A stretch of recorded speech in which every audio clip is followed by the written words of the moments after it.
written production of the Recreation Centers of Sun City Incorporated and is intended for the sole purpose of informing our Recreation Center members.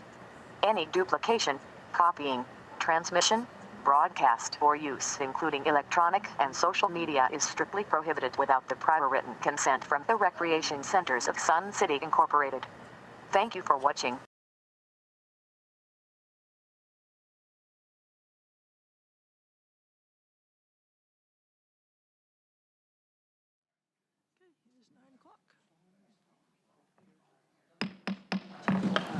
Good morning. I call this Board of Directors meeting to order and ask that you rise for the Pledge of Allegiance. I pledge allegiance to the flag of the United States of America and to the republic for which it stands, one nation, under God, indivisible, with liberty and justice for all.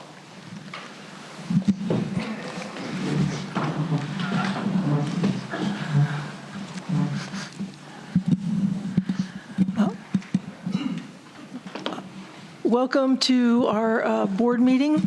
I'm Kat Fimmel, the president of the 2023 Board of Directors. This regular meeting of the Recreation Centers of Sun City is audio and video recorded by the management and staff. Please be advised that there is no recording of this meeting by any individual. Please take out your cell phones and electronic devices and turn them to the silent mode. I'll try to remember at the end of the meeting to remind you to turn them back on. Now I would like to introduce our timekeeper, Tracy Bussebarger. Management staff, you may notice that Mr. Cook is not here. He and the Board of Directors have entered into a mutual separation agreement that took effect yesterday. The interim general manager will be the current director of finance, Mr. Kevin McCurdy. Chris Herring, director of operations. Mike Whiprud, buildings and infrastructure. Brian Duthu, director of golf. Mike Diermeyer, director of bowling. Jolynn Higgins, communications and RCSC marketing coordinator. Beth Lucas, Sun City Visitor Center and marketing manager. Marcia Johnson, corporate executive coordinator. Good morning. Funny. We have Carla Young up in the booth. And here with us on the floor is Alan Kleinhans and Doreen Rafferty, our audio-visual engineers. And I would also like to thank the Sundial staff for keeping this room in good shape for us. I want to take a moment to welcome all RCS members who may be here for the first time. Any first-timers? Okay. First item of business is to take the roll call for the voting members for quorum. Secretary Totten. Thank you. Thank you. President Fimmel. Here. Vice President McAdam. Treasurer Fast. Good morning. Director Ruff. Present. Director Darbett. Here. Director Nichols. Here. Director Nowakowski. Good morning. Director Collins. Hello. Secretary Totten, I'm here. We have a quorum. We have a quorum, thank you. First item is approval of the minutes of the April 27, 2023 meeting. Are there any comments or corrections or additions to the minutes?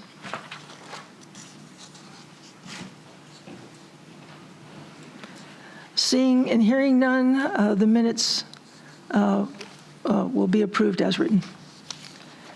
Next is the treasurer's report. Oh, yes.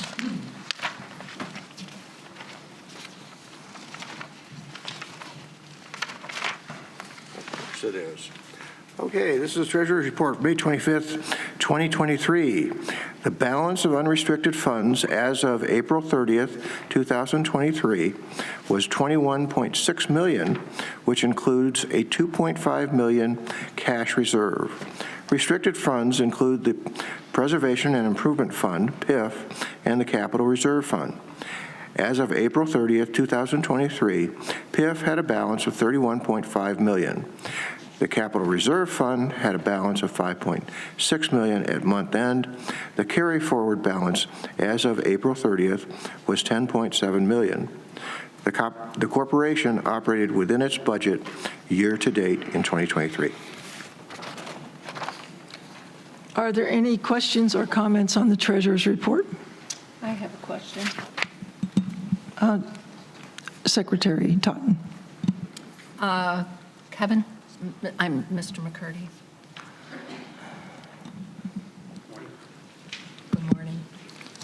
This may have been asked before, and if it was, I apologize. I either didn't write it down or I forgot your answer. On the balance sheet for April 30th, could you remind me why under PIF pending, under current year, there's a big fat zero? Yeah, in 2022 and in prior years, we would have a separate account on the balance sheet for PIF pending, which represented PIF money that we had in our checking account that we had yet to transfer into the separate PIF account. We know exactly what that amount is at month end. So starting in 2023, we're just including that money into our PIF balance. There's really no need to have a separate PIF pending account. So we've basically reflected the fact that that PIF money is in the PIF account on the balance sheet. Okay. I have another question. This may go to building and infrastructure. Okay. I'll try. If not, Since you're standing I'll up grab there. Mike. Right.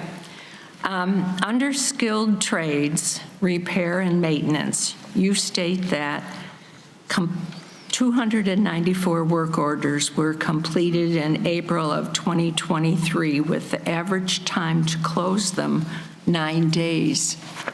While I am pleased to see that 294 were completed in April, I'm curious, how many are there in total? Do you know? Year to date? Both year to date and year to date. Okay.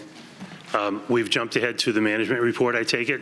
Oh, I'll let Mike answer that question. okay, directly. thank you. I apologize, I should have waited. Do you want me to wait? Go ahead. Okay, I already started. Madam President, Board of Directors, yeah, we average about 300 to 400 work orders per month that we close. So That you through close. March, yeah. So Okay. just say 300 times 4 months, 1,200, 1,300, somewhere in that. So how many are on the list? Well, 1,300. Well, there's always Well, an isn't it- active number that are open right now. For instance, there's about 100, 125 open at the moment. So do you keep a running list of these work orders and Well, then? it's far more sophisticated than that. We have a software system that tracks it, work order tracking system. It's called Asset Essentials. It's a software that we pay for, and the techs can be out in the field and they can initiate work orders, respond to work orders, that kind of thing. Okay.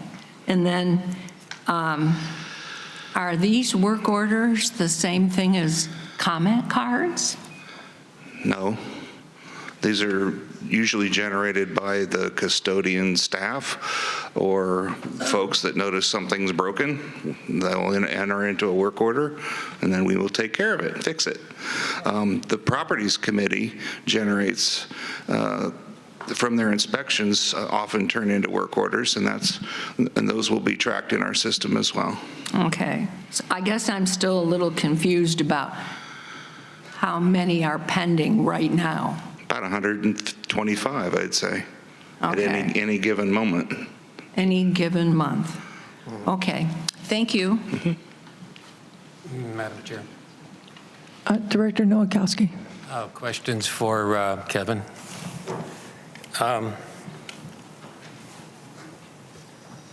These statements that we have 21.6 million in unrestricted funds, I think needs a little bit of explanation, because if you take out we don't have 21.6 million hanging somewhere that needs to be spent.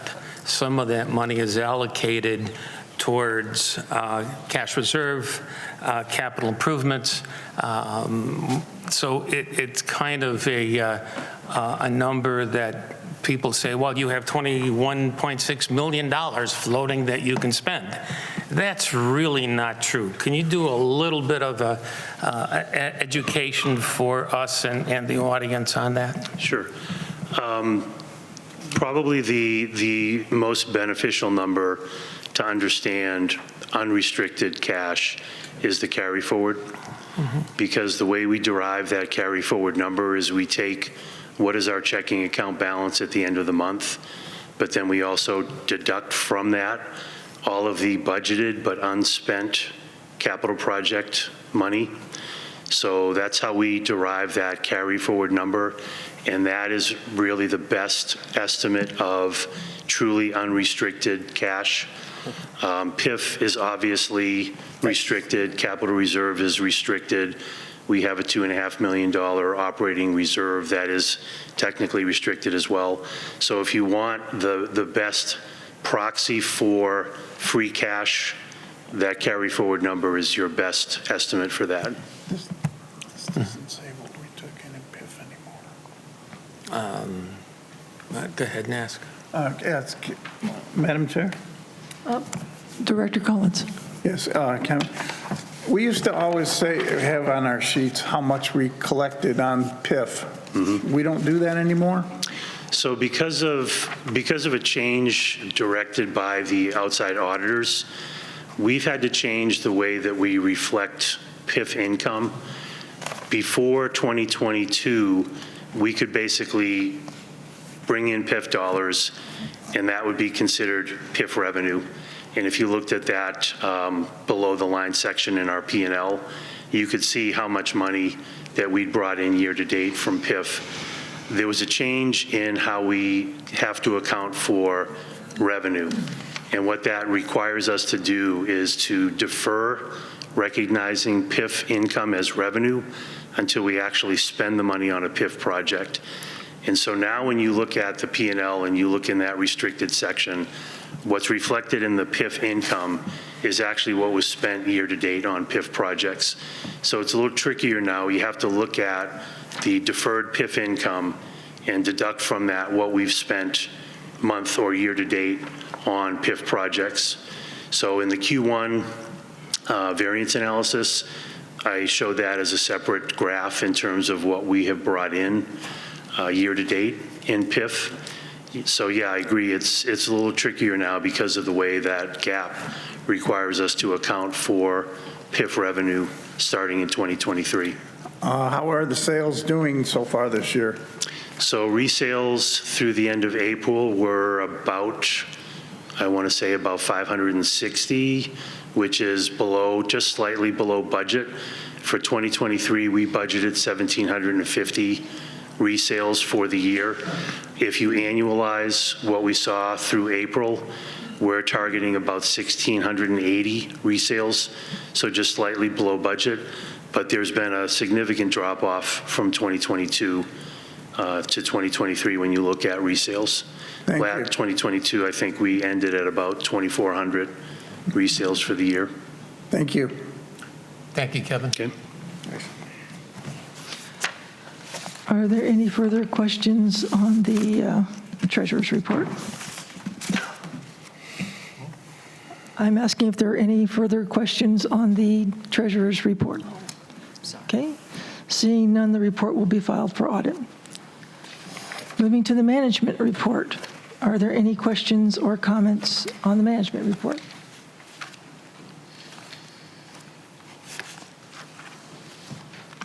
Seeing none, the management, okay. Being that there's no comments, the management report is accepted. Oops, I'm sorry. I do have one question. Director Collins. Why is the softball status red?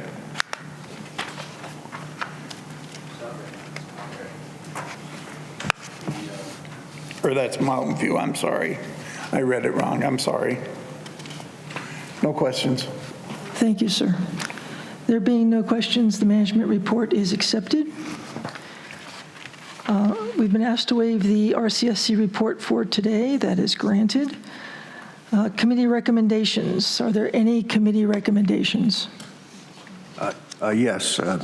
The Long Range Planning Committee has a recommendation for a proposed draft of vision, mission, and values, and I've asked Cherry, who's guided us through the process, to walk us through the proposed draft. Thanks, Cherry.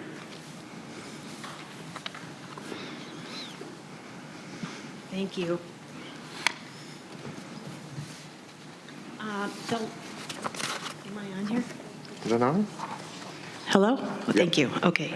The Long Range Planning Committee has done quite a bit of work for mission, vision, and values, and we wanted to share that work with you up to this point, and we're still looking for more feedback. And so, first of all, one of the questions that we get is, why the change? Why are we looking at this?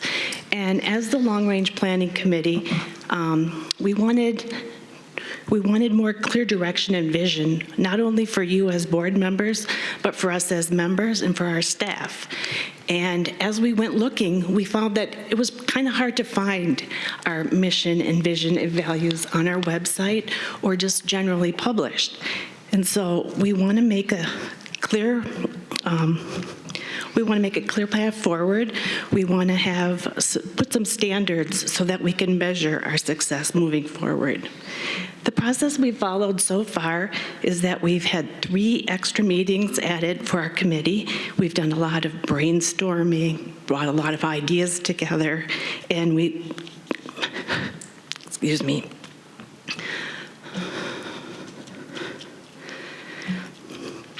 had some great meetings as a group, and we've also participated in focus and work groups and gathered community response.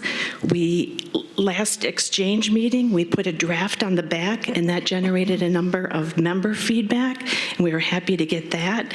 We've put our draft in front of you as board members, in front of the staff, and we've got a lot of great feedback there as well. So we want to continue to get that feedback, and over the next few weeks, we'll roll out a finalization and then our 5-year plan.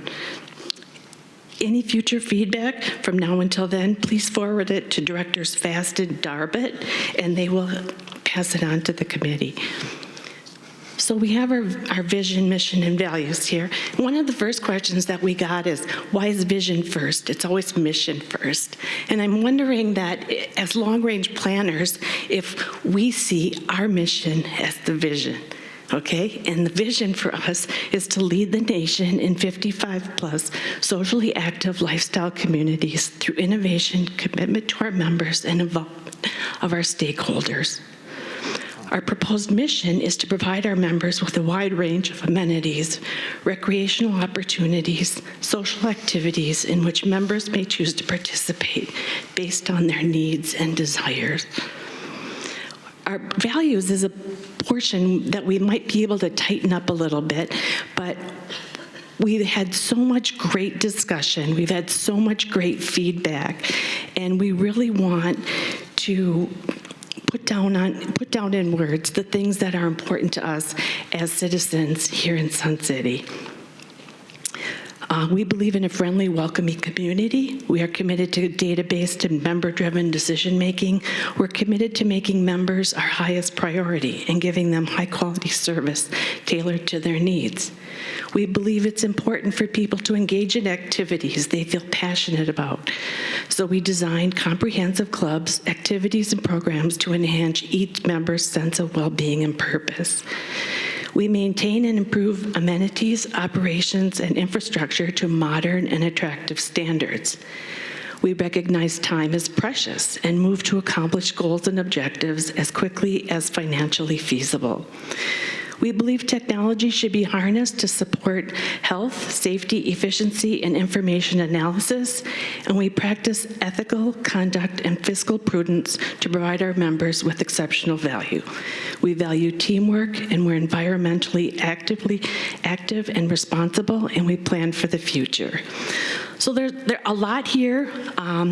We're still open to feedback and input, but we feel it's real important to get a set of standards, our mission, vision, values, that we can share with our whole community and that we can all help measure our successes moving forward into the future. So as we continue with this, we just wanted to let you know where we're at and that we're going to continue to work on it, and we're continuing to take feedback. Thanks, Jerry. Thank you. Thank you. Thank you. Madam President, Secretary Totten. are you going to have a place on the agenda for committee reports? I don't have what you had. I just have a Well, you could use the announcements as an opportunity at the end of the meeting if you like. Okay, thank you. Thank you. Are there any other committee recommendations? I guess I would just like to thank the LRP, and if there's, could the members of the LRP that worked on this stand up just to be recognized? If Jerry's here, and Bill's here, can you just thank them? Thank you. Thank you. Okay. Before we move to the motions, I realize that I failed to let people know that Vice President McAdam is on travel today. Moving to the motions, we have a second reading. Second readings do not require seconds. I will turn to you, Director Nowakowski, for your second read of your motion. Let's see if we can get through this without a 20-minute dissertation. I move to amend the bylaws by deleting sections currently replicated in the reinstated board policies listed below, with the exception of Board Policy 33 titled Investments. With respect to Board Policy 33 titled Investments, I move that the reinstated policy be deleted and retained only in the bylaws. Now the fun part. I'm going to try to read this in a way that kind of maybe hopefully makes sense. What the amending by deleting, I would like to delete conflict of interest section of our bylaws, Article 5, Section 2, delete paragraphs 2, 3, 4, and 5. That was what was put into BP1. Move to delete the part of the bylaws, senior management, Article 5, Section 6, board authority, duties, commissions, and senior management, item C, which was moved to board policy 2. Like move to delete corporate records, Article 1, Section 2, the entire section, which is moved to board policy 3. Move to delete corporate privacy policy, Article 1, Section 3, the entire section, which is board policy 6. Move to delete cardholder privilege section of our bylaws, Article 2, Section 5, the entire section, which was moved to be board policy 8. Move to delete guests and hosts punch cards, Article 2, Section 6, the entire section, which is moved to board policy 9. Move to delete parts of budget and finance reporting, Article 12, Sections 2, 3, 4, 5, 6, and 7, which were moved into board policy 16. I move to delete Sun City Foundation, Article 14, the entire article, which became board policy 20. I move to delete membership documentation requirements, Article 2, Section 2, the entire section, which became Board Policy 21. Move to delete the Preservation and Improvement Fee and Fund, Article 3, subparagraph 1A, 1B, 1C, 1D, 1F, 1G, and 1H, and sections 3, 4, and 5, which became Board Policy 24. Move to delete Article 10, the entire section, which was committees, which became Board Policy 27. And I move to delete Risk Management, Article 11, paragraphs 2 and 3, which became Board Policy 31.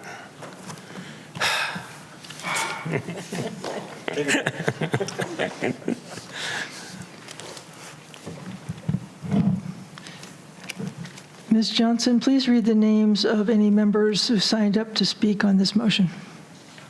Madam President, no one signed up to speak on this motion. Thank you. Are there any director comments to this motion?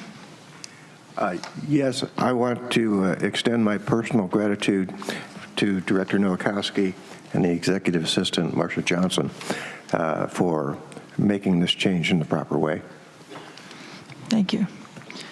Secretary Totten, please take the roll call vote. Thank you. Director Darbut. Yes.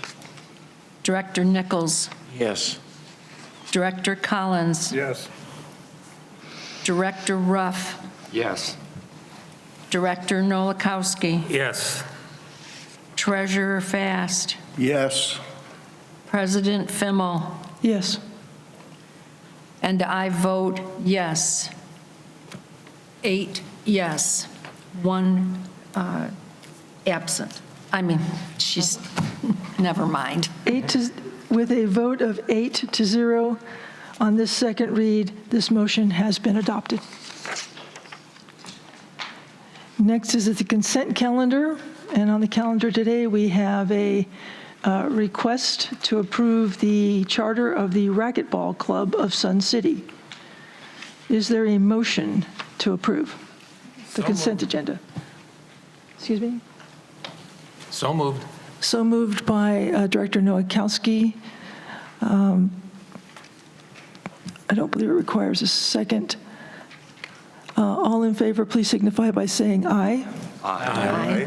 Any opposed? Hearing no opposition, the consent calendar is approved. Moving to new business. The first item of new business is a motion by Director Ruff. Director Ruff, please read your motion. I move to amend bylaws, Article 4, titled Membership Meetings, Section 3, titled Membership Quorum, as follows. Article 4, Membership Meetings, Section 3, Membership Quorum. A quorum for any membership meeting shall consist of not less than 500 members in good standing. If, however, such quorum shall not be present or represented at any meeting of the members entitled to vote at such meeting shall have the power to adjourn the meeting without notice other than announcement at the meeting. Is there a second? Seconded by Director Collins. Director Ruff, as maker of the motion, do you wish to speak on its behalf? Yes, I do. Proceed. This was a motion made in 2 years ago from the members meeting, and then was denied last fall in 2022. And we're bringing them forward to see how the board wants to deal with these issues, and that have been brought up by the members, as we should do. Thank you. Ms. Johnson, please read the names of any members who signed up to speak to this motion. Dave Whalen.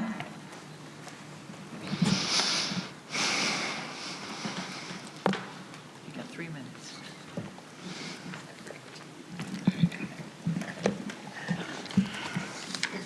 Dave Whelan, 17077. I was on the bylaws committee, and Director Ruff, you're correct. It was proposed by the members. But the committee saw it as a way to reduce the quorum.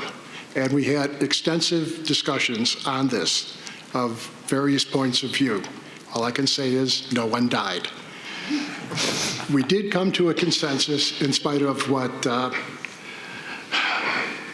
Jana Curry said, that it should be 800. I wanted to keep it at 1250, but I'm a nice guy and I went along with the group. 500 is not very good. It's ripe for abuse. And I'm not sure what you're going to do about the section on proxies, but just think, 10 people with 50 proxies each can now control what happens to 39,000 people that live here. That's not good. I think it should be 800, and there should be a restriction on proxies, and when the board comes to change that, of course, I'll have a lot to say about that too. I think it should, you should table this and think about it further. Now, I did speak with Director Fast about this last Friday, and we had a rather intellectual discussion concerning guardrails. I failed to see how they would stop anything. I'm not talking about the present, although that possibly could happen, but there's the idea of unintended consequences. What can happen in the future?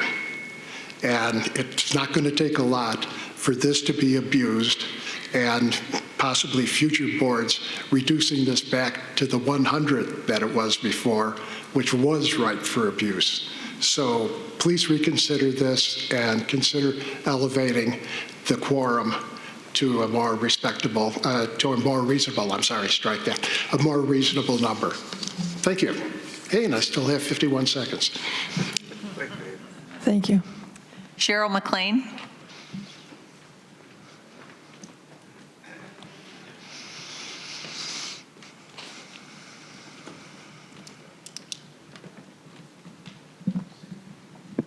Good morning.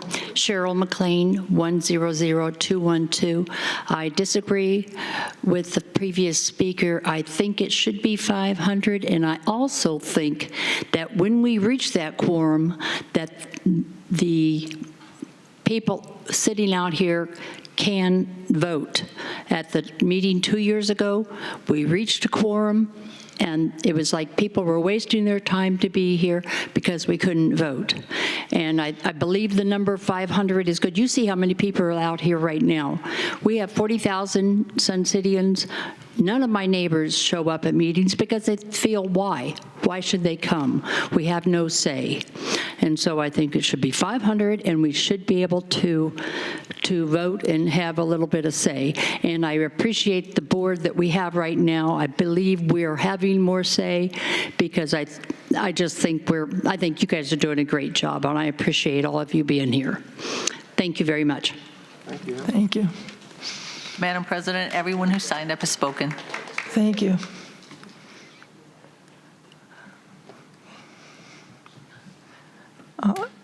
This is a motion to revise the Article 4 to reduce the quorum to 500 members. Is there any discussion by the directors? Yes, Madam President, one question. Director Ruff, this is to amend the first paragraph of our Section 3, but doesn't eliminate anything else. It deletes that is the whole article. This is the whole article. This is the whole article, Section 3. There is no second or third paragraph. They were deleted. That's his motion. That's your That's motion. the motion. Yes. Okay. All right. Madam President. Secretary Totten. As a city board member, I was pleased to hear and read comments by some of our members in the community regarding this motion.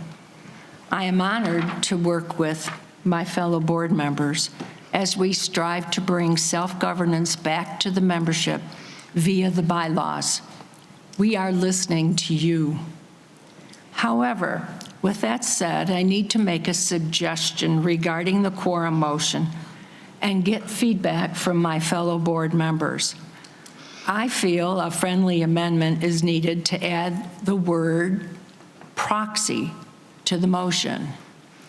My computer at home holds a plethora of files containing amended bylaws, beginning with 1998 and proceeding through our last change on April 27th. I studied each revision and discovered that the first few years contained mention of proxy voting. Somewhere around 2008, those sentences disappeared from the membership quorum section. Not until the ad hoc bylaw revision committee of last year, on which our current president sat, and our member Dave Wieland, as he mentioned, were the words proxy and proxies mentioned in Section 3. This committee assured the membership that they had worked with both a parliamentarian and a lawyer in creating their proposed vision. I didn't totally agree with everything that the ad hoc bylaw committee brought forth. In the particular instance I'm speaking of, they had asked for a quorum of 800 and a limit on the number of proxies that one member could hold. The amendment to Director Ruff's motion that I am proposing today is to add 2 sentences after his first sentence, simply saying, quorum is achieved by in-person or by proxy vote. Once a quorum has been established for any meeting, the quorum must be maintained to conduct business.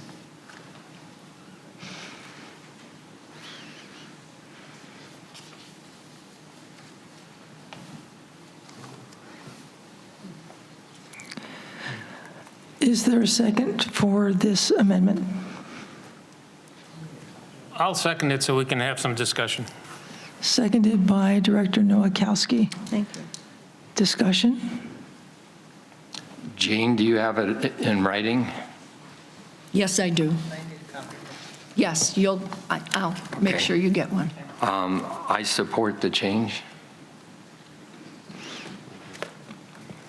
Well,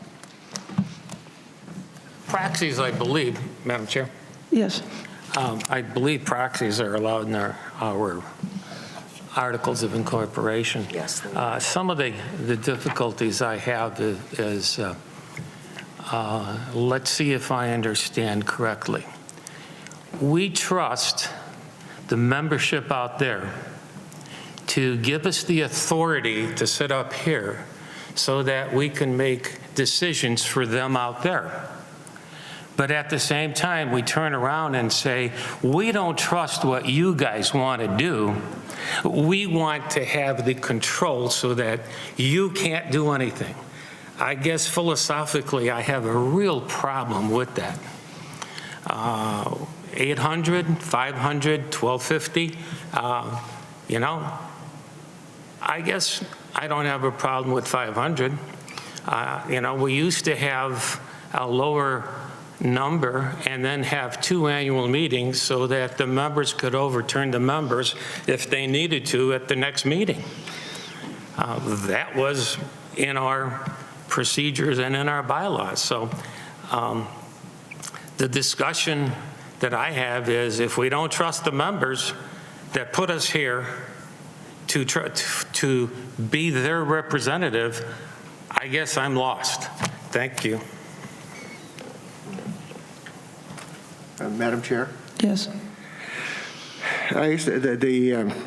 I'm perfectly in favor of members being able to rein in rogue boards and boards being able to rein in minority groups that seek to take control. I don't know where the ideal balance of that is. 500 seems fine. To me, the question that comes to my mind is that what is the interplay between Section 3 quorum and Section 4 membership meeting rules? And what power does this give the members? And will it create confusion as far as what the effect of a vote will be? So I couldn't explain that to you today, how that would work. So I'm just not particularly comfortable that I wouldn't be voting for something that I don't understand. Thank you. Thank you. Is there further discussion? Director Nichols. Nichols. Good morning. I was on the board back when the membership quorum was changed. It became very apparent to the board members that were sitting at that time, myself included, that 100 was way, way, way too unreasonable as far as the number.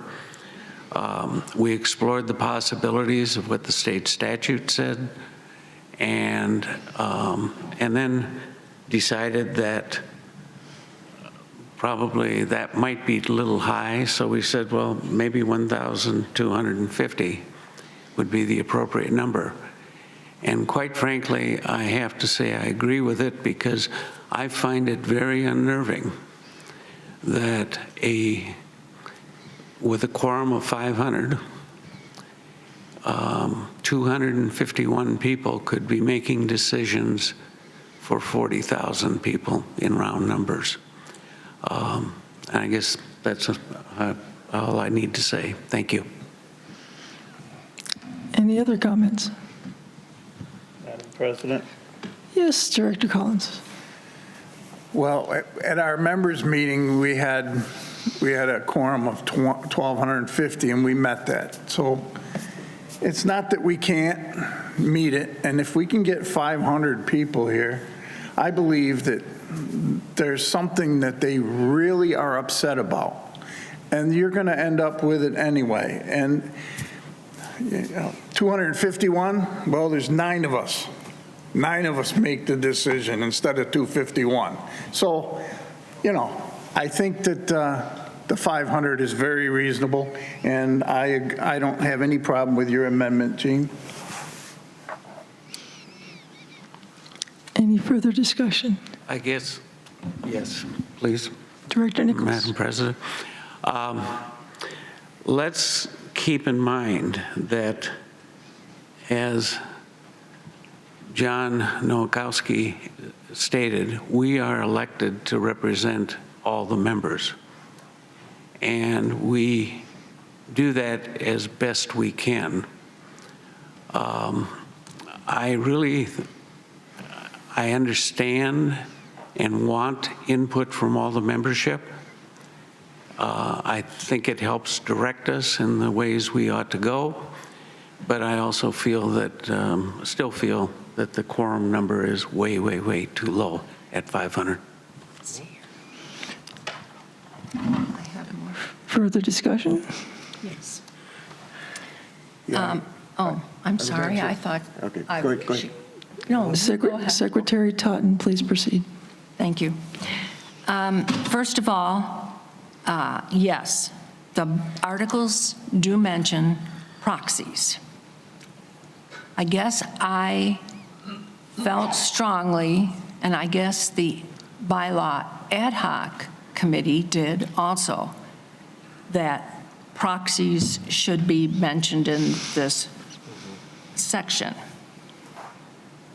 Regarding what Director Nowakowski said, and I don't know exactly what he means, but I think he is also referring to what Treasurer Fass said, which is an entirely different section. And in our member, Ms. McLean, mentioned that we had a quorum, but we couldn't do anything about it. We are not on that section right now. That is totally different. That still needs to be addressed. I'm simply bringing forth, Member Bill Pearson asked for a quorum of 500. And all I'm doing is adding on to Director Ruff's 500 and adding words about proxies. That's all. Treasurer Fast. Yeah, thank you, because as I vividly recall the videotape of that meeting, I still have PTSD over it. A vote was required. There's no question about that. The question was, what would the effect of a vote be? And what Mr. Heighton opined at the time is that when a member votes, when a quorum meeting, that becomes a recommendation to the board that they're free to accept or reject. So I don't want anyone to have the misimpression that that is not the legal advice that was given at that meeting. And that's why when I say I don't understand completely the interplay is when you get 500 people and you vote, let's say it's 499 to 1, and the board says, well, great, we're going to take that as a recommendation. I don't want people to get mad that that's the way it supposedly operates. If that is, in fact, the way it operates, that's what our lawyer, James Heighton, advised. So, again, I want full disclosure.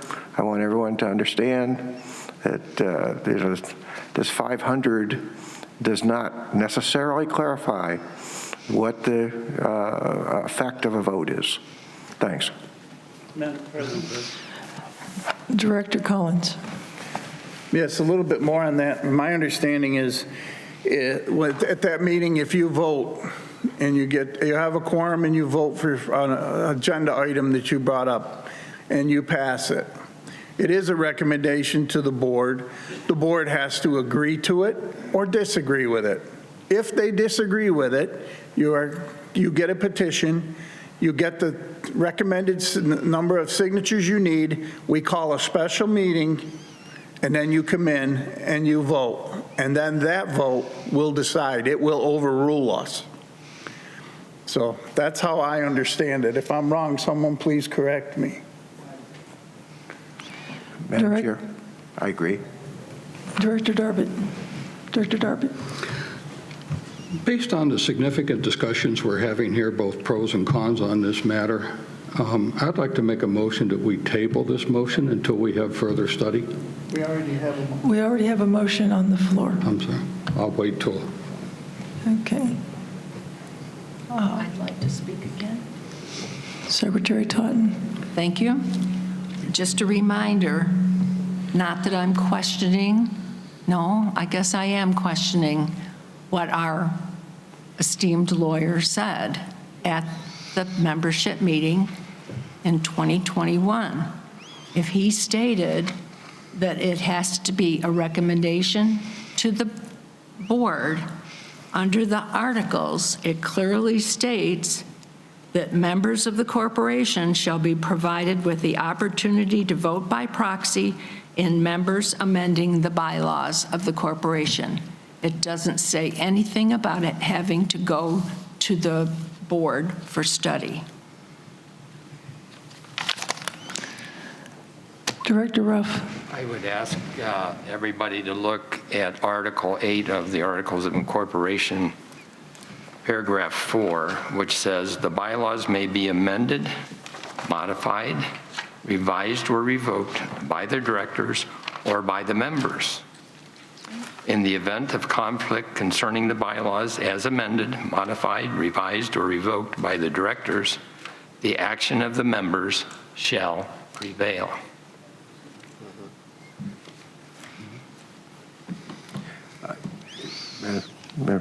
Treasurer Fast.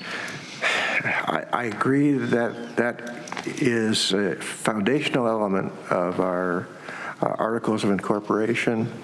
The bylaws simply clarify how the members override the board.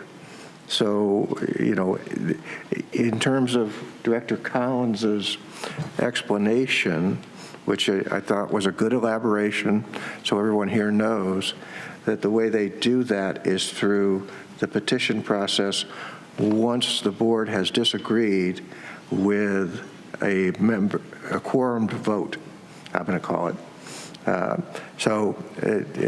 Again, I just don't want people to come in and say, we just had a unanimous vote to turn this into Disneyland, and you can't do anything about it.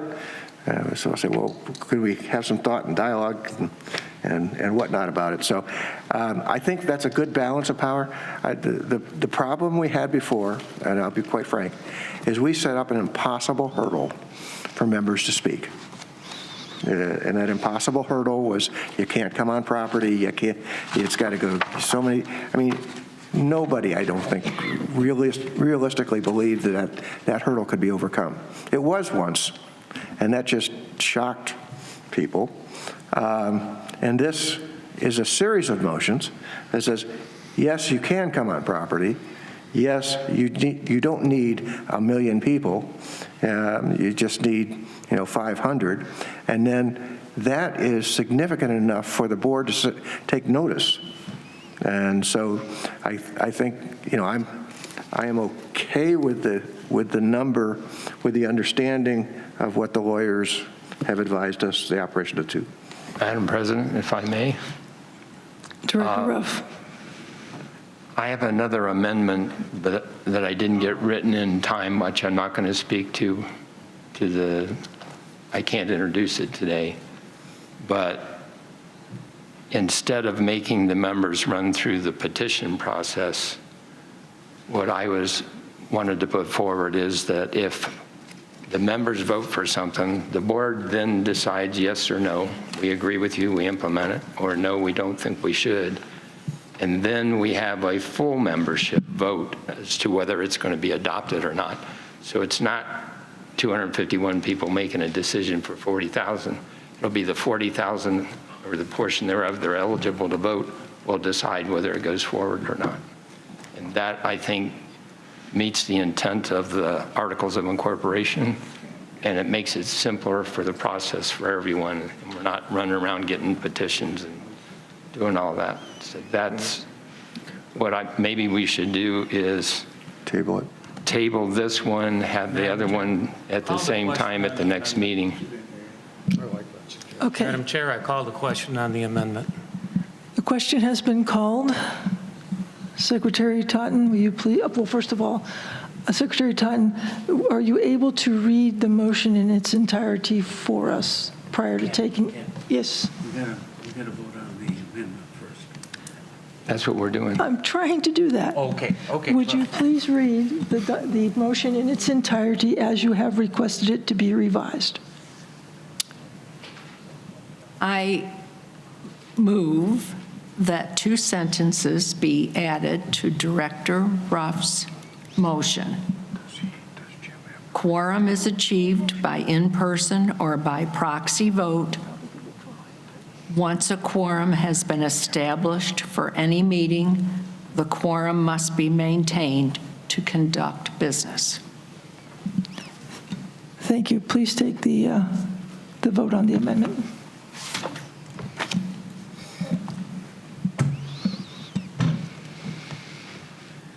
Treasurer Fast? Yes? Director Nichols? No. Director Nowakowski? Yes. Director Collins? Yes. Director Darbut? No. Director Ruff? Yes.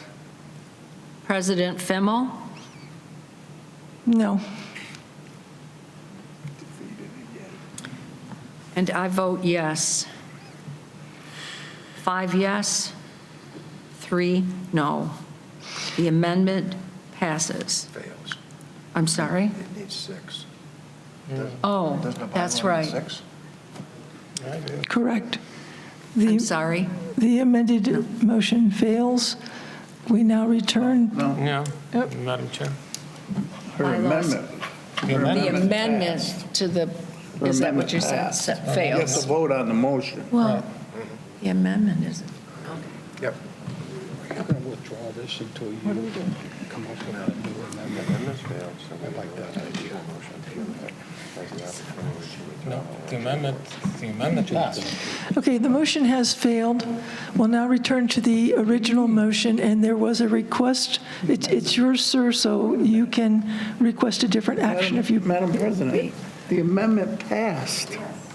5-3. The amendment passed. Now we have to vote on the motion. Her amendment didn't fail. Don't you? Oh, you don't need 6 for an amendment? No. Okay, so, Yeah. okay. This is a, let's be clear, it's a bylaw change. Does that not require 6 votes? We're not doing a bylaw change. It's an amendment to the motion. Now we have to vote on the motion. Okay, you read the motion. We took the vote. No, You're we saying, took the vote sir, on the please let amendment. me finish speaking. You took the vote, okay? I asked for it to be read as amended, so it should have been read in full. So our vote should have passed the motion as it was It amended. wasn't read that way. No.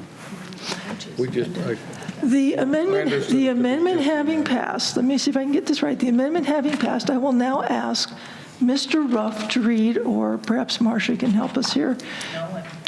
I thought you said you had the amended. She's got it written down. She never gave it to me. Okay, Mr. I'll be happy to read it if you give me that. Would you please read the, wow, sorry.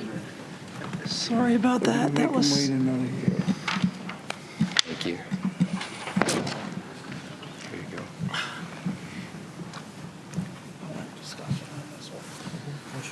The motion as amended would be Section 3 membership quorum. A quorum for any membership meeting shall consist of not less than 500 members in good standing. Quorum is achieved by in-person or by proxy vote. Once a quorum has been established for any meeting, the quorum must be maintained to conduct business.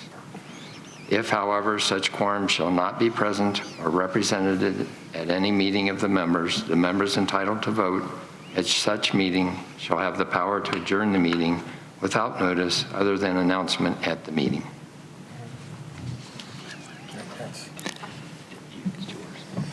is there any additional discussion on the motion? Yes.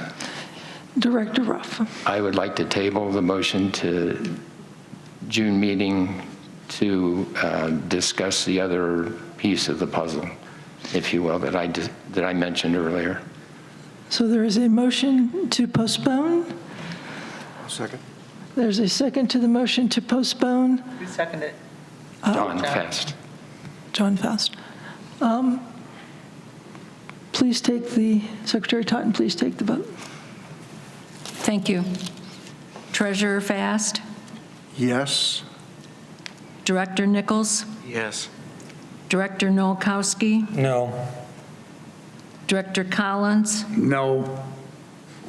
Director Darbut? yes. Director Ruff? Yes.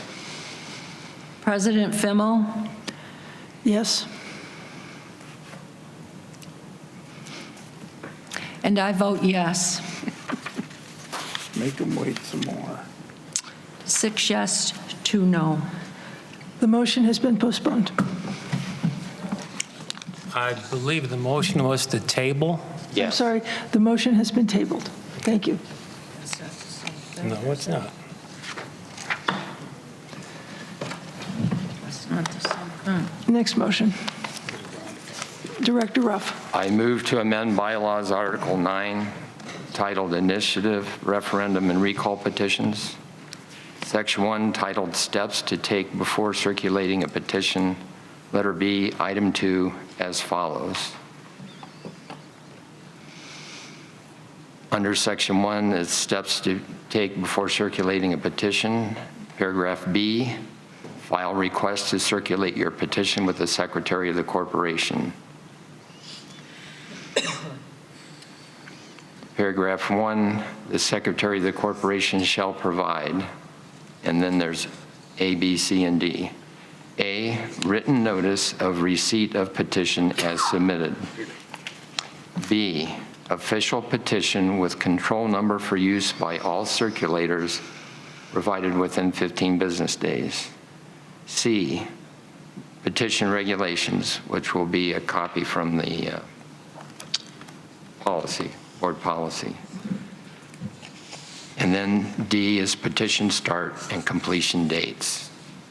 So in the past, somebody could come in and request a petition and they didn't get one to be policized. This requires us to give it to them. There's a different section that speaks to it can't violate national, state, or county law. Otherwise, it doesn't violate any laws. They get a petition number. Second. Second by Mr. Collins. Mr. Ruff is maker of the motion. Would you like to speak on its behalf? Yes, I would. I think this simplifies the process, clarifies that if you want to submit a petition, you will get a petition number and you can get to work on meeting the petition regulations. And it requires the board or management to provide that to you within 15 days. So I think it's a simple and direct motion. Thank you. Thank you. Ms. Johnson, please read the names of members who have signed up to speak on this motion.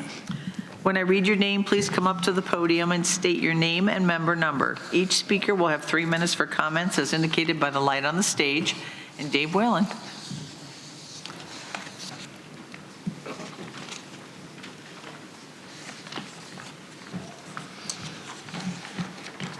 I'm back. Little comic relief. I read this and I was confused. The Secretary of the Corporation shall provide written notice of receipt of the petition as submitted. What's the timeline? They could take forever. You need a specific timeline from the time it's received until you issue the letter, yay or nay. Usually it's probably about 15 business days. I request that you actually put that in. Official petition with control number for use by all circulators within 15 days, which I presume is from the receipt of the petition, but who issues it? I believe in the past it was management who issued the control number. That should be clarified. C is, I don't understand it, petition regulations, period. It's like if I got up here with a can of Campbell's tomato soup and went, Campbell's tomato soup. Okay, moving right along, there has to be something after that or deleted. It doesn't, either that or it denotes you are going to list the regulations, A, B, C, D, 1, 2, 3, whatever it is, after that. And that's basically, let's see my notes. Yeah, that pretty much covers everything. Now I have a minute and 26 seconds. Oh, yeah, John, go ahead. Yes, Dave, could I just, since you brought up the point, you have to read A, B, C, and D with the Secretary of Corporation shall provide. So they have to provide the petition regulations and the petition start and completion date. So all of these are things that the Secretary is required to do, but your point about being able to stonewall written notice of receipt of petition is well taken. Yeah, and not to tell you your business, but I am. The Bylaws Committee talked extensively about this also. And what we decided, what we thought was best for the members, aside from issuing the yea or nay, whether it's legal or not, was to take it out of the hands of the board and put it in management. They acknowledge the receipt of the petition. They're the ones who issue the control number, that sort of thing. Only the board would note that it was either yes or no, probably due to illegality more than anything. Okay. And those were the bylaws that were not passed?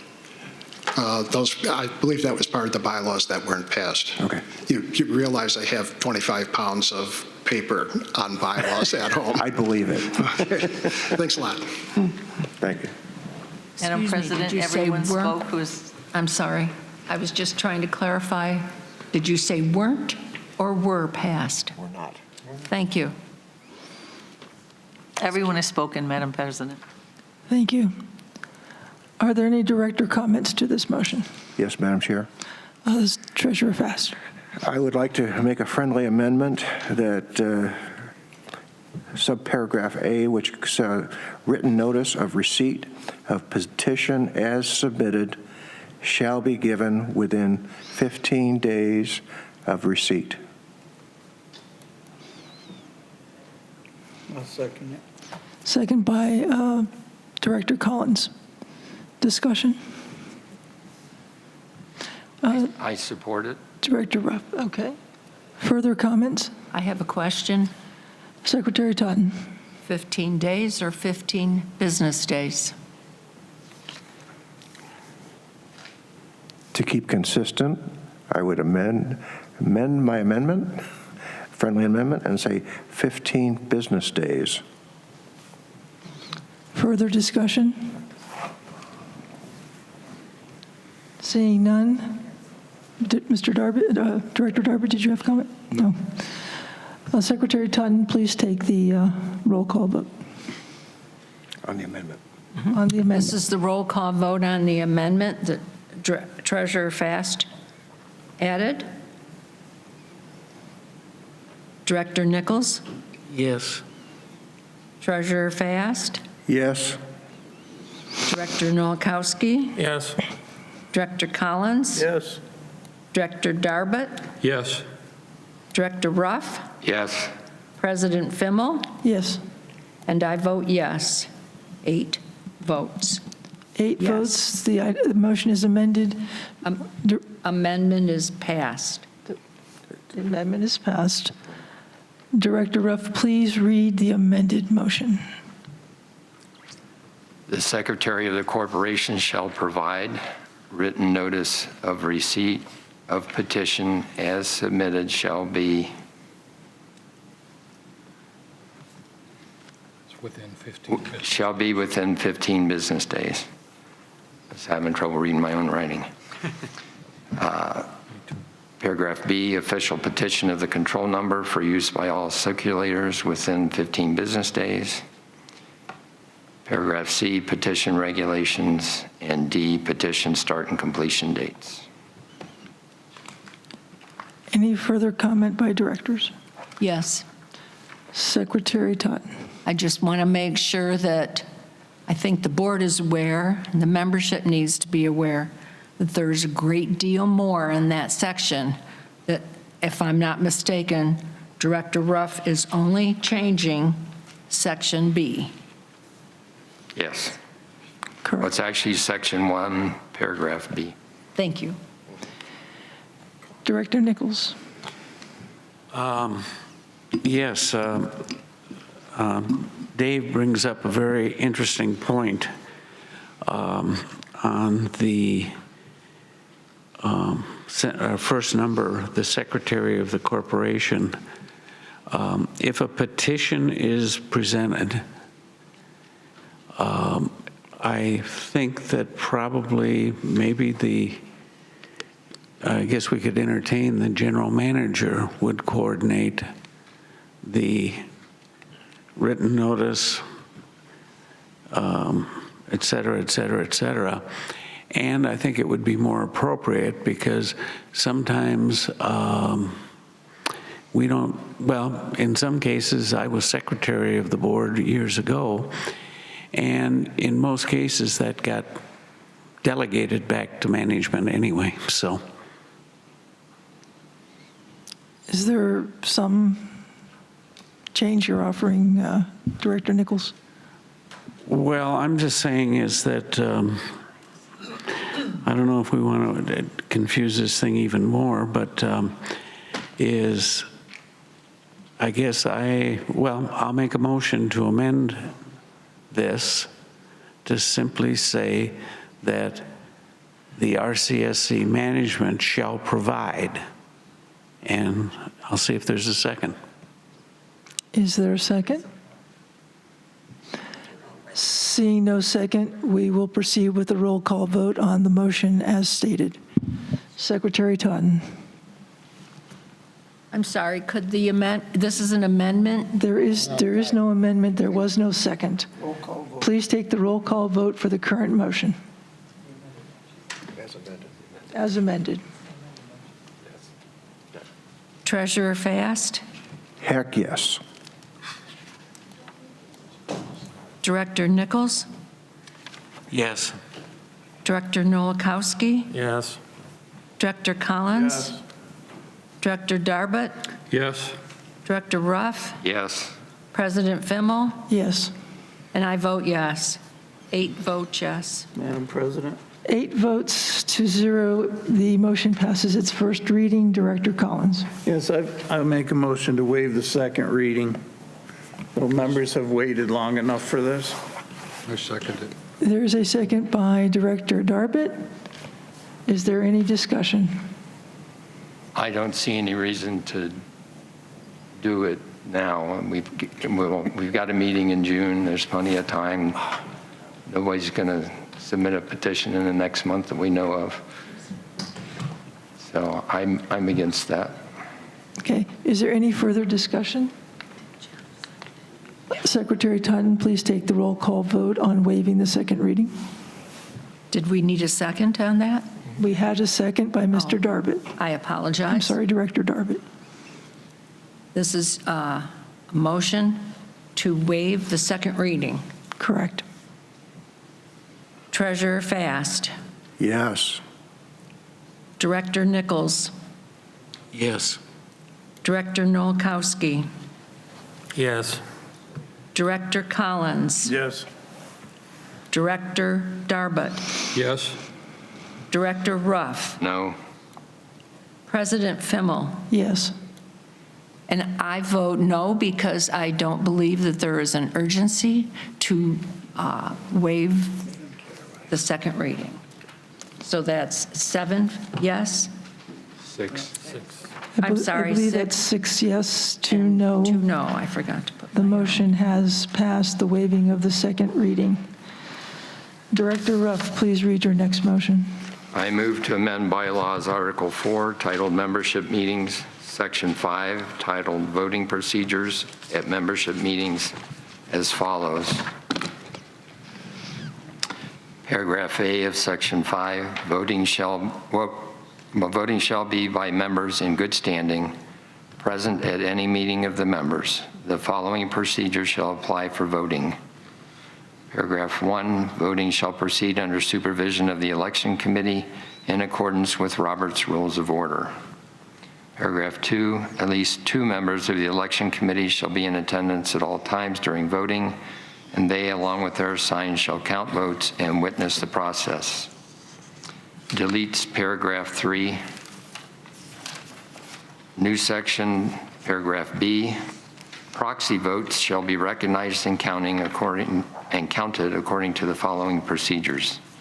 RCSC staff shall develop a form that includes the holder of the proxy's name, address, member number, and signature with that same information for the proxy grantor. All proxies, paragraph 2, all proxies must be delivered to the RCSC corporate office at least 10 working days prior to the scheduled members' meeting in order to be validated and documented for each proxy holder. Following Robert's Rules of Order, when counting voice votes, raised hands, or other counting of votes, Holders of proxies must sit in a designated area in order to properly account for their own and proxy votes held. That completes the changes. Is there a second? I'll second it. Second by Director Collins. Mr. Ruff is maker of the motion. Would you like to speak on its behalf? Yes, the way that it was reads in the current language requires a ballot, which means everybody has to get a ballot, say yes or no or whatever it is, stick it in the box, and we have to count them. Robert's Rules of Orders applies for a simplified method of doing that, so you would start with a voice vote. If it's overwhelming yes and no no's, you're done. You don't really have to count.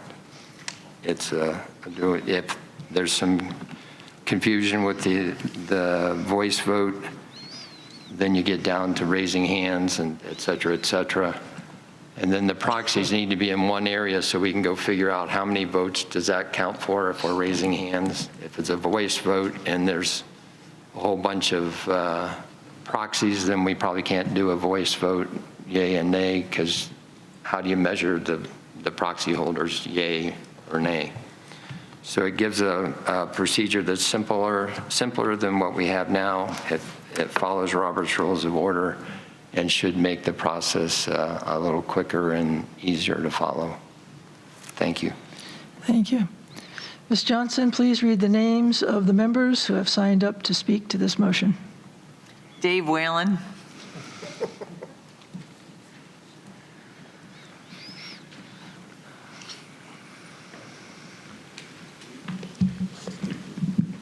I promise this is the last time I'm getting up today. Dave Whelan, 17077. Okay. When voting under Robert's Rules of Order, okay, who's going to be the arbiter? We used to have a parliamentarian. She quit. The only people we would have to be pseudo non-certified parliamentarians are one of the members, hopefully. And Robert's Rules of Order are subject to interpretation just like anything else. So that's one thing. Back to proxies. Okay, first, I hate proxies here, mostly because 99.99 people don't understand them, what they are and what they do. The Articles of Incorporation say it, but it's like an enabling statute from Congress. It just says you have the right to proxies, and the bylaws sort out how it happens. The proxies we're talking about that are issued to the members are what are called general proxies. The other ones are specific. That's what you get from Microsoft and publicly held companies. My guess is the people who are securing the proxies do not tell the person signing the proxies that it's a general proxy, that they are allowing them to vote on whatever they want, however they want, and the person who signed it really has no say in it because they essentially signed their rights away. I believe that on the proxy ballots that are the format issued by the board should specifically state on there that it is a general proxy and what that means. I believe not only the members should have a voice, but they should understand what their voice is, or lack thereof, depending on the case.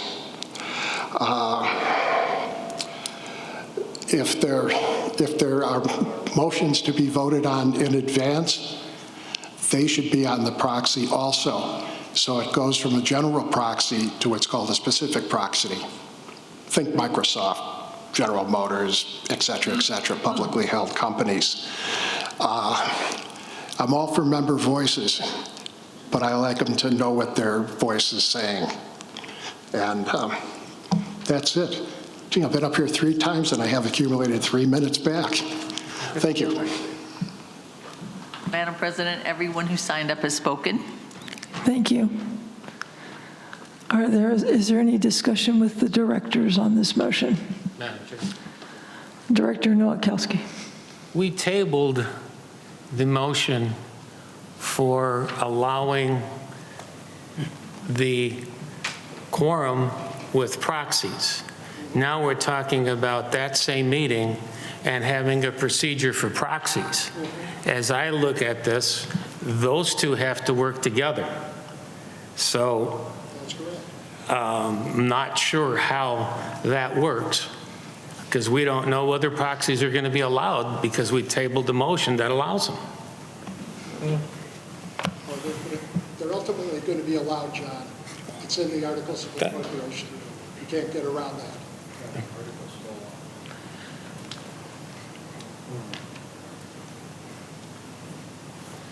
Do we have any other further comment from the directors? Then I will call for the roll call vote.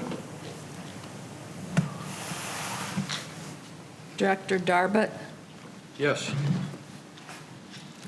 Director Nichols? I'm going to vote no. Director Collins? Yes. Director Ruff? Yes. Director Nowakowski? I abstained because I don't know what it's supposed to be. Treasurer Fast? No. President Fimmel? Yes.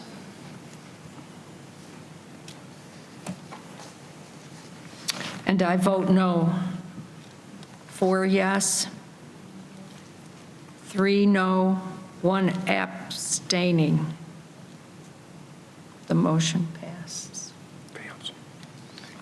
Does it pass with 4 or 3? No, it doesn't. No, we have to have, excuse me, we have to have 6 votes in order to change a motion, bylaw. With a vote of 4 to 3 with 1 abstention, the motion fails.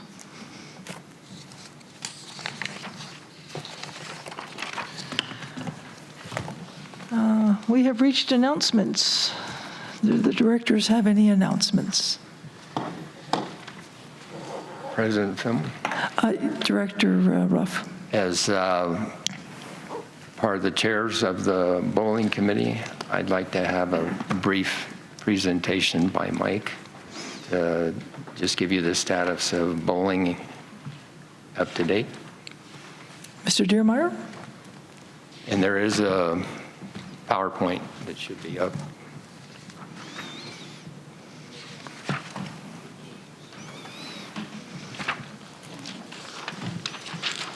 Hello.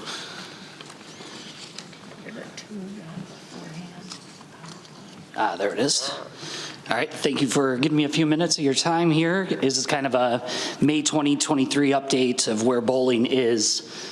The industry today, so centers across the country has saw a huge increase in business coming out of the COVID restrictions.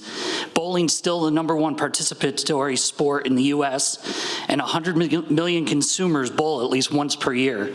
Multi-generational appeal, and league bowling is being consumed differently than it's ever been. It's much more of a focus on a shorter commitment. People aren't committing to the long-term commitment, they're committing short-term. This graph is an analyzation of games bowled through our standard winter season, September through April.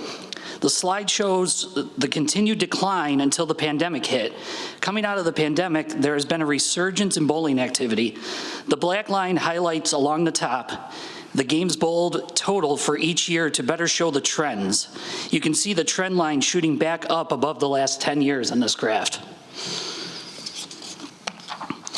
On this next slide, it didn't switch, there we go.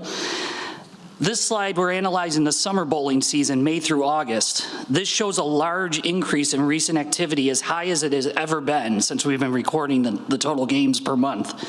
Summer requires a shorter commitment, and that is a trend we see in the industry, which is what's causing us to get the huge spike in the summer months. This next slide shows the games bowled staying level through 2012 through 2019, before the pandemic. It shows that the member games was slowly declining and the guest games was slowly increasing. This year, we are likely to have the most games bowled since before 2012 and the most members games bowled since 2016. So the members are coming back and enjoying the bowling centers. On this slide, this is kind of the plan. Where we were, member involvement slowing down. Where we are, members are back as strong as 2016. And where we're going to continue to have the best facilities and best bowling options for our members. How we're planning to get there. We've changed our open bowling guidelines and have trained the staff. If a guest is on a lane and we are full, they will be checked out and the member will be given the lane. We changed our bowler sign-up process. So for the last 20 years, it was first come, first serve. There weren't any really rules. We've changed that. We're now taking the RCSC number and members are given priority to their choices of the leagues. We are turning away guests and making sure the members are taken care of. Increased league and tournament promotions. Bowling had gotten a little stale the last few years, so we've induced some new programs, some short season programs. We've had 386 new member bowlers in 2023 in new programs. We're continuing to introduce more short season leagues and no-tap programs. No-tap 9, if you knock 9 pins down, you get a strike. Everybody loves it. And when a tournament is scheduled at one center, the other is open for member open bowling. We're also developing some new member-only programs, and we're continuing to use the bowling committee to help lead the way on the direction where bowling is going. So bowling is just, it's a community centerpiece, and we're gonna market and continue to market to the members. There's no place better than Sun City to market to. That's what bowling has always been. It's a community thing, so thank you. Thank you. Thank you. I have a question. Sure. Is it true that you're also going to have an employee league? We had 2 sessions of an employee league, Tuesdays in the winter season at 4 p.m. Cool, thanks. Yeah, no problem. Thanks, Mike. Are there any other announcements? Yes, please. Mr. Director Nichols. Just want to let everyone know is packets are going to be available in early June for people to apply for this envious job of being on the board of directors. We also have, and this would be a Q&A, you don't have to check out a packet, but on June, I'm looking here, June 8th, we have a session, and one will be in the afternoon from 3 to 5, and one will be in the evening from 7 to 9, and we will have board members there that would be available to answer. It's a pretty informal meeting, but it'll be just to answer any questions anyone might have. Thank you. Thank you. Oh, and that's at Lakeview, at the social hall. Yes? It'll be videotaped too, so if you can't attend and you want to see what some of the questions were, you can watch the tape. Thank you. Treasurer Fast. Just want to remind everybody that the Strategic Alternatives Committee is meeting every Friday. We're not meeting tomorrow because of the Memorial Day holiday. And you are welcome to visit what we call the SAC Lab, which is Building B at Oakmont. It has a plethora of information on utilization maps, drawings, blueprints, just about everything we can find, including historical references. So we welcome your participation, and we'll try to have open houses in June, July, and August, so that members can come in and be guided through what they're seeing. Thanks. Director Collins. Thank you, Madam President. A few things. The COC has been working very hard. I don't know, it's like something's in the water with all the problems we've been having in the clubs, but Stella, Anita, and Diane, I mean, they're just rock stars. They've been really getting out there to the clubs and the rest of them, everybody, they're working so hard. Duffyland Dog Park, is still a club. From what I hear, they have been maintaining the park, so that's good news. And the auto club has gotten permission to build their new desks and everything, which thank you, Mr. Herring. Also, they changed the way they run the air conditioning in there, or the swamp coolers, and it's been much nicer. Thank you for that. They said they appreciate it. And any clubs in Sun City that are having any issues, you know, feel free to contact the COC. We're there to help you. We'll help you get through them and make it easier for you to get through them. Thank you. Madam President. Director Ruff. Steve, would you please explain what COC is? Not everybody knows that acronym. Oh, it's the Club Organizations Committee, and we oversee all the clubs in Sun City. So if there's any issues with anything, you can't do it. No, you don't know how to do your paperwork. You need help with the computers. You're having issues between members. Feel free to contact the club's office, and they'll get in touch with me, and we'll get somebody over there to help you. Thank you. Yes. Secretary Totten. As co-chair of the COC, I am pleased to announce that a previously granted chartered club that began in 2009 unfortunately ran into some issues in 2019 that prompted dechartering in 2021 has been resurrected. The racquetball club is back. Club is back. They filed for a charter in March, achieved the needed required signatures to become a club, and will be enthusiastically taking to the courts, which they share with Whisperball and Wallyball. If you have any questions regarding these clubs or any of our other clubs, the RCSC Club's office can be reached at 623-561-4662. Clubs have always played a huge role in the success of the original Sun City. So welcome back, racquetball players. Thank you. Any last comments from the directors? Yes. Secretary Totten. I noticed we had an email blast go out regarding summer hours starting on Memorial Day. And I probably should have brought this up sooner, perhaps, but I thought we had talked about allowing some of the activities to open at 6 o'clock. So that might be something that I need to follow up on myself, but I did have a member ask me to look into it. Thank you. Thank you.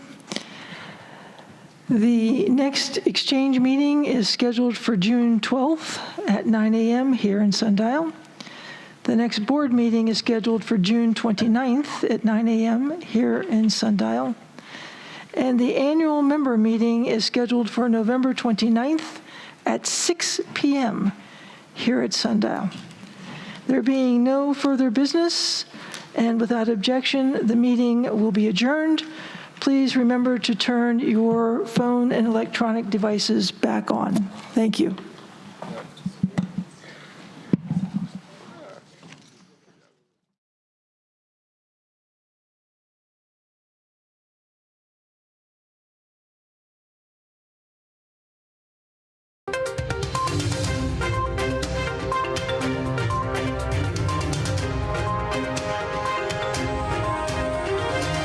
This is a copyrighted production of the Recreation Centers of Sun City Incorporated and is intended for the sole purpose of informing our Recreation Center members.